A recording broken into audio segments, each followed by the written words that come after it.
सभ्यता के आरंभ से मनुष्य के मन में प्रश्न हमेशा चलता रहा है, क्या मृत्यु अंत है? मिस्र के पिरामिडों में मृतकों के साथ रखी वस्तुएं, वेदों में वर्णित यज्ञ और पुनर्जन्म, यूनान के दर्शकों के विचार, हर युग और संस्कृति में यह प्रश्न बार बार उठा और लगभग 2600 साल पहले कपिलवस्तु के एक राजकुमार सिद्धार्थ गौतम ने इस प्रश्न का उत्तर खोजने की ठान ली। उन्होंने न केवल अपने लिए बल्कि पूरी मानवता के लिए इस रहस्य का द्वार खोला। राजकुमार सिद्धार्थ का जीवन महलों में सुगंधित उद्यानों और सुंदर नर्तकियों के बीच बीत रहा था, लेकिन एक दिन महल के बाहर उन्होंने एक बूढ़े आदमी को, एक बीमार व्यक्ति को और एक मृतक शरीर को देखा। उनकी आत्मा कांप उठी। क्या यह सब मुझ पर भी आएगा? यह प्रश्न उनके मन को सोने नहीं देता था। उसी रात उन्होंने महल छोड़ दिया और सत्य की खोज पर निकल पड़े। सिद्धार्थ ने 6 वर्षों तक कठोर तपस्या की। भूखे प्यासे कंकाल समान शरीर में उन्होंने सोचा कि शायद आत्मा का रहस्य इसी में छिपा है, लेकिन अंत में उन्हें समझ आया, ना तो अत्यधिक सुख और ना ही अत्यधिक कष्ट से सत्य मिलता है। उन्होंने माध्य मार्ग अपनाया और बोधि वृक्ष के नीचे बैठकर संकल्प लिया, जब तक अंतिम सत्य ना पा लूं, उठूंगा नहीं।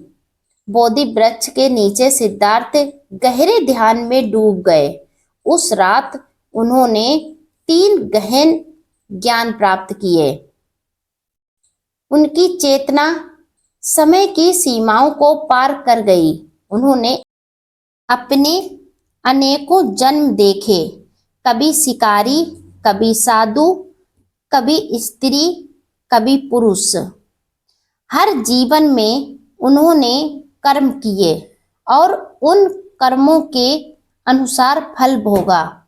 मैं न केवल इस जन्म का हूँ, बल्कि अनगिनत जन्मों की यात्रा का यात्री हूँ। उन्होंने देखा कि सभी जीव अपने अपने कर्मों के अनुसार जन्म लेते और मरते हैं।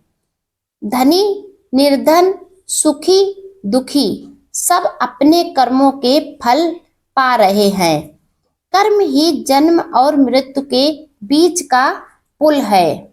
उन्होंने जाना कि जन्म मरण का यह चक्र तब तक चलता रहेगा जब तक तृष्णा है, अज्ञान है, कर्म का बंधन है और इसका अंत ही निवारण है।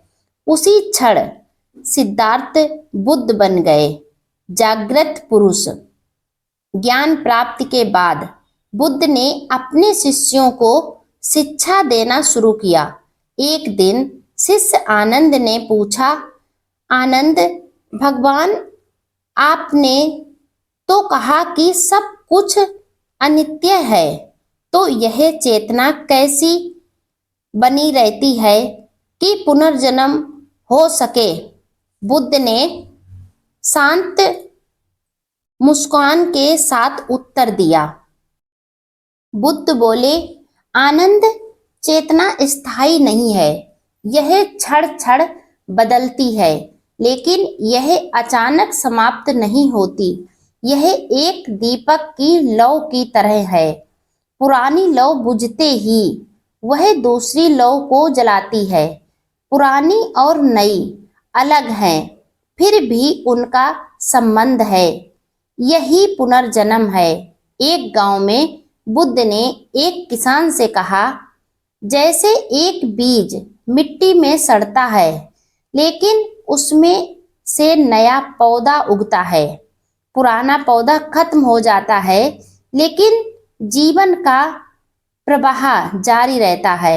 वैसे ही शरीर नष्ट हो जाता है, लेकिन चेतना का बीज अगले जीवन में अंकुरित होता है। किसान की आंखों में समझ की चमक आ गई। एक विद्वान ब्राह्मण बुद्ध से बहस करने आया। ब्राह्मण, मृत्यु के बाद कुछ नहीं है, यह सब कल्पना है। बुद्ध ने पूछा, क्या तुम्हें यह पूरी तरह निश्चित है? ब्राह्मण चुप रहा। बुद्ध बोले, अगर मैं कहूं कि मृत्यु के बाद जीवन है और मैं गलत हूं, तो मेरा कोई नुकसान नहीं। लेकिन अगर तुम कहते हो कि मृत्यु के बाद जीवन नहीं है और तुम गलत हो, तो तुम अपना पूरा जीवन अज्ञान में गुजार दोगे। ब्राह्मण यह सुनकर निरुत्तर हो गया। बुद्ध ने स्पष्ट कहा, पुनर्जन्म कोई वरदान नहीं, बल्कि बंधन है। जब तक तृष्णा, अज्ञान और कर्म है, तब तक यह चक्र चलता रहेगा। इसे तोड़ना ही सच्ची मुक्ति है। बुद्ध ने पुनर्जन्म को अंधविश्वास के आधार पर नहीं, बल्कि अपने प्रत्यक्ष अनुभव पर स्वीकार किया। उन्होंने कहा, आओ देखो, अनुभव करो, फिर मानो। उन्होंने किसी को केवल विश्वास करने के लिए मजबूर नहीं किया। आज के वैज्ञानिक सिद्धांत भी कहते हैं, ऊर्जा नष्ट नहीं होती, केवल रूप बदलती है। कुछ मानववैज्ञानिक अध्ययन बताते हैं कि कुछ बच्चों को अपने पिछले जन्म की बातें याद रहती हैं। हालांकि यह विवादित है, लेकिन यह बुद्ध के विचारों से मेल खाता है। बुद्ध के लिए पुनर्जन्म में विश्वास करने का अर्थ था अपने कर्मों की पूरी जिम्मेदारी लेना, जीवन को सजगता से जीना, मुक्ति की ओर बढ़ना। उन्होंने कहा, जन्म और मृत्यु के पार देखने वाला ही सच में जीता है। बुद्ध ने पुनर्जन्म को इसीलिए माना क्योंकि उन्होंने स्वयं अपने असंख्य जन्म देखे, चेतना की निरंतरता का अनुभव किया और समझा कि कर्म ही जीवन और मृत्यु के बीच का अदृश्य धागा है। उन्होंने संदेश स्पष्ट किया। उनका संदेश यही था, जीवन केवल एक अध्ययन नहीं, बल्कि एक अनंत पुस्तक है। जब तक हम उसे बंद करना ना सीखें। इस कहानी से आप लोगों को बहुत प्यारी सीख मिली। इससे हमें ये पता चलता है कि हमारा पुनर्जन्म होता है, उसी के आधार से हमें फल भी मिलते हैं। हम जिस तरीके के अपने कर्म करते हैं, उसी के अनुसार फल भी मिलता है। इसीलिए हर किसी को अपने जीवन में अच्छे ही कर्म करने चाहिए, जिससे उन्हें अच्छा फल प्राप्त हो सके। एक बार बुद्ध ने अपने शिष्य से पूछा कि गुरु, क्या हमें अपने कर्मों के अनुसार ही फल मिलेगा? मैंने देखा कि मेरे पड़ोस में एक व्यक्ति रहता है जो आंखों से अंधा है।